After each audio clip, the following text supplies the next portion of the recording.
This is our mystery snail, Pierre. There he is, little dude. Andy, what are some cool things about this guy? So many. So Pierre, like you said, is a mystery snail. He is an aquatic snail, so he lives in water, but something that's cool about him is he also has a lung that he can breathe air into, so he can be outside the tank for, I think, up to like 10 minutes. But yeah, you'll take him out sometimes. I'm like, Andy, don't take him out. Too much. Don't take him out too long. Oh, here he goes. Oh my God.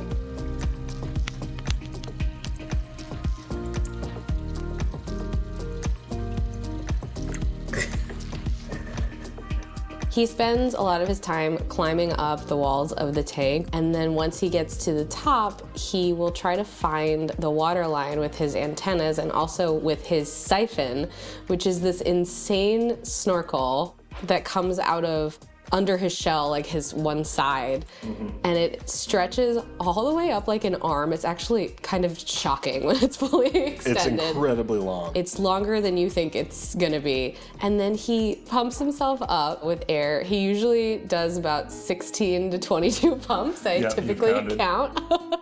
The number has increased as he's gotten older. And then he will sort of contort himself as if he's like a little suction cup to release himself from the side of the tank wall.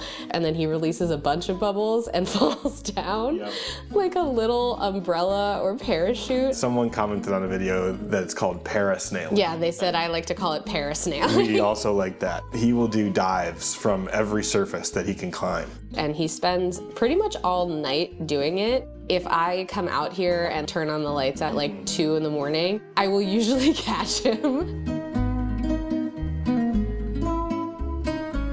And he has taken some pretty risky dives and had some kind of incredible like Olympic level landings, like on an individual leaf.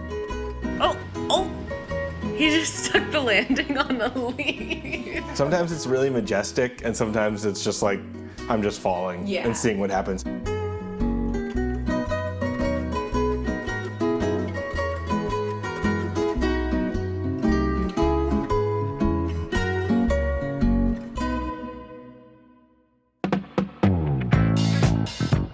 Another thing I'm obsessed with about him is his antennas are so long, actually. Like his full wingspan of them is crazy. But when he sleeps, he like wraps them up in little ringlets around his eye stalks to like store them under his shell, and it's so cute. Headphone storage built in. For sure. He also will close himself up entirely. He has a little disc. Like you can see like his shell is actually resting on like a disc of like shell material. And when he closes himself up, that's actually attached to the other side of his foot. And so it closes up like a little trap door. Yeah, he's like a little mystery box.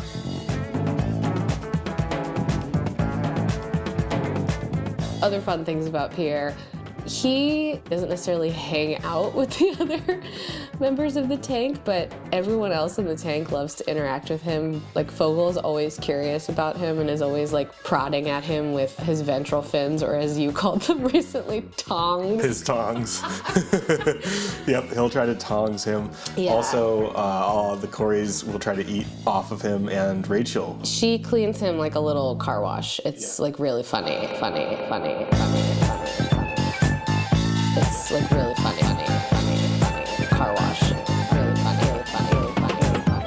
His shell is obviously his protection, so he's like completely unbothered, because if anyone's bothering him, he literally just tucks himself in his shell and then just like lets whatever needs to happen. He has grown quite a bit since we've had him. Like I look back at like older pictures and videos and he's much smaller, and you can kind of see the growth points because you can see kind of like lines or ridges on his shell where that's clearly been like evidence, like rings on a tree, that he has gotten bigger. The last thing, if you're thinking about getting one, if you just have one, they won't reproduce. Correct. I was very concerned about this because I read some horror stories about like people's tanks getting overrun with snails, but as far as I am aware, based on my research and our experience, he does not do anything reproductive by himself. So that's our mystery snail, Pierre. He's a pretty good algae cleaner, but mostly he's just a really excellent vibe. Good vibes, Ad.